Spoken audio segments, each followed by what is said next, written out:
आपको मालूम है कि आपकी इकिगाई क्या है? इकिगाई का मतलब होता है कि आपका जीवन जीने का पर्पस क्या है।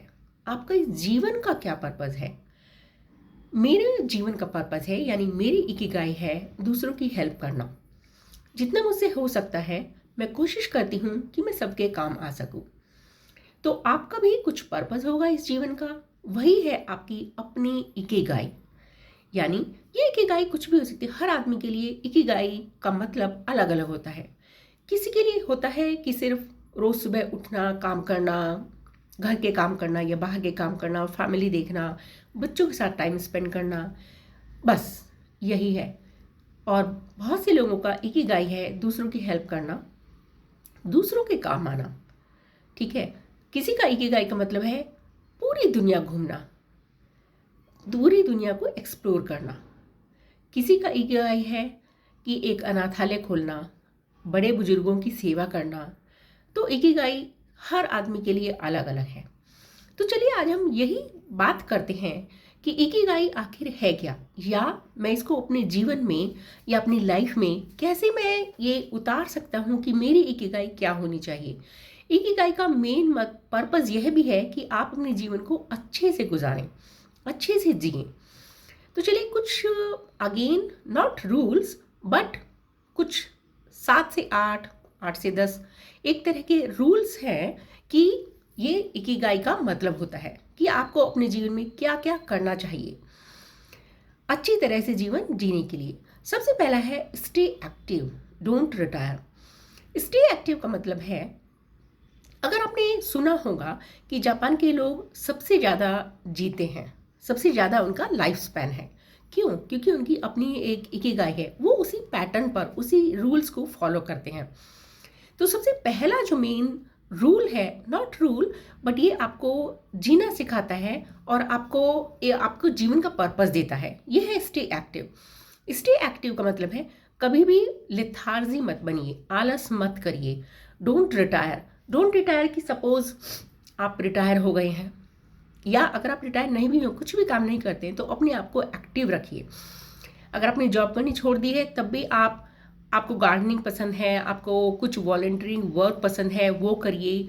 या फिर कुछ भी ऐसा काम जो आपने सोचा था आपको बहुत पसंद है और आपको टाइम ना मिलने की वजह से आपने नहीं किया है, बट अपने आप को किसी ना किसी काम में बिजी रखिए, तो वो भी आपके जीवन का आपका पर्पस है।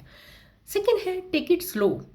अब जैसे मैं अक्सर अपनी वीडियोस में बातें करती हूँ, टेक इट स्लो कि आप अपने काम के लिए एटलीस्ट 5 मिनट निकालिए।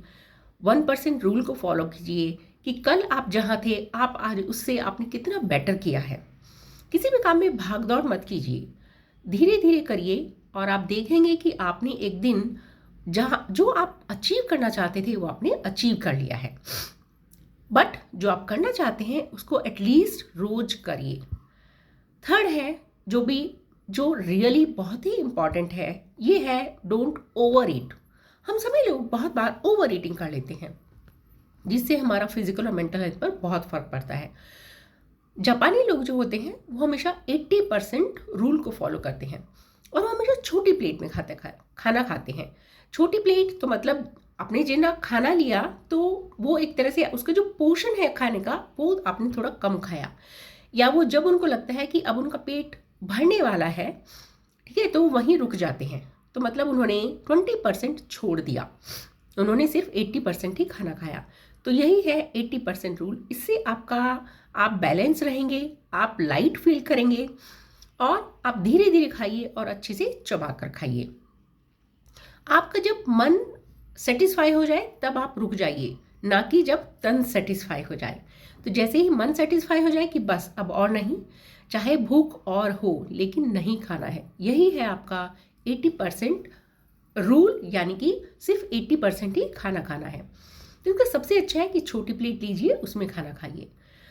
एक और बहुत अच्छी बात है, that is called stay connected with your friends. जी हाँ, बहुत सी ऐसी बातें होती हैं जो हम किसी से नहीं बोल सकते, बट जो हमारे फ्रेंड्स होते हैं उनके साथ हम हर तरह का अपना सुख दुख शेयर कर सकते हैं और ये फ्रेंड्स आपको जिंदा रखते हैं।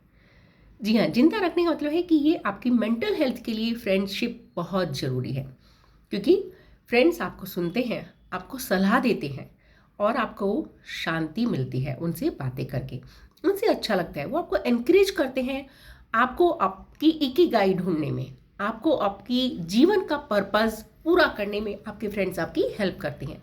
तो हमेशा अपने फ्रेंड से कनेक्शन बना कर रखिए। फिर है मूव डेली। मूव डेली मतलब फिर वही कि एटलीस्ट कुछ ना कुछ एक्सरसाइज जरूर करिए। कोशिश करिए आपके अपने जितने काम हैं वो आप खुद करें। जब भी आपको थोड़ा बाहर जाना होता है, दुकान से, किसी मॉल से थोड़ा बहुत सामान लाना होता है, तो बिना किसी व्हीकल के पैदल जाइए और वहाँ से सामान ले आइए। मतलब कि थोड़ा पैदल चलने की आदत डालिए। ये नहीं कि बस उठाई साइकिल, उठाई कार और बस चले गए। इससे आप फिजिकली एक्टिव रहेंगे और ये आपका the key is consistency. Then है स्माइल मोर। तो हमेशा हंसिए, मुस्कुराइए। जी हाँ, मुस्कुराना भी एक कला है जो हर कोई नहीं करता है। ये आपके मूड को बहुत इफेक्ट करती है और आपको अगेन मेंटल पीस देती है। तो हमेशा मुस्कुराते रहिए। Then reconnect with nature. Nature के साथ नेचर के साथ कनेक्शन बनाकर रखिए, नेचर के साथ कनेक्ट रहिए। आप गार्डनिंग कर सकते हैं। अगर आपके यहाँ प्लांट्स थोड़ी जगह है तो आप वहाँ पर प्लांट्स लगाइए और थोड़ी देर सनलाइट में जाइए, थोड़ी देर धूप में बैठिए, पेड़ के नीचे बैठिए। सुबह सुबह अगर हो सके, इफ़ पॉसिबल, तो सुबह सुबह घास पर नंगे पैर चलिए। कहते हैं ये आपकी आंखों के लिए बहुत अच्छा होता है। Then practice gratitude. जी हाँ, मैं हमेशा इस बात पर जोर देती हूँ कि ग्रैटिट्यूड जरूर करना चाहिए। उस ईश्वर को हमेशा धन्यवाद देना चाहिए कि शुक्रिया तेरा हर चीज़ देने के लिए। आज मैं जो भी कुछ हूँ तेरी वजह से हूँ और मेरे पास सब कुछ है। हमेशा ग्रैटिट्यूड करिए, हमेशा धन्यवाद जरूर दीजिए। लिव इन द मोमेंट, यानी इस प्रेजेंट को एंजॉय करिए, ना कि पास्ट की बातों को लेकर रिग्रेट करते रहिए, दुखी होते रहिए और अपनी मानसिक शांति को मतलब थोड़ा परेशान करके रखिए। नहीं, जी हाँ, भूल जाइए, जो हो गया वो हो गया। पास्ट इज गॉन, आप उसको चेंज नहीं कर सकते, बट एटलीस्ट जो अभी आपका प्रेजेंट मोमेंट है उसको एंजॉय करिए और फ्यूचर के बारे में भी मत सोचिए कि क्या होगा। जो होगा देखा जाएगा, जो होगा अच्छा ही होगा। मैं हमेशा इस बात में विश्वास करती हूँ कि जो होता है अच्छे के लिए ही होता है। हो सकता है इस प्रेजेंट टाइम में मुझे वो चीज़ खराब लगे, लेकिन उसका कुछ ना कुछ रिजल्ट जो होगा आने वाले टाइम में अच्छा ही होगा। तो जब भी आप कुछ भी, अगर आपके साथ बुरा भी होता है तो 1 मिनट के लिए बुरा लगेगा, लेकिन ये अपने आप को बोलिए कि जो हुआ अच्छा हुआ या जो होगा अच्छा ही होगा। तो अगर आप ऐसे सोचेंगे तो यकीन मानिए आप खुश रहेंगे। तो अब है फॉलो योर इकिगाई। तो इन सब बातों से आप अपने जीवन का पर्पस ढूंढिए, अपनी इकिगाई ढूंढिए। आपकी इकिगाई क्या है, आपकी लाइफ की इकिगाई क्या है, और उसको फॉलो कीजिए। तो यही है आज का टॉपिक, जो हो गया है हमारी अपनी इकिगाई। तो मैंने अपनी इकिगाई आपको बता दी है। आप अपनी इकिगाई कमेंट्स के जरिए मुझे बता सकते हैं कि आपकी इकिगाई क्या है। चलिए मिलती हूँ आपसे अगले वीडियो में। तब तक के लिए टेक केयर एंड अपनी इकिगाई जरूर ढूंढिए।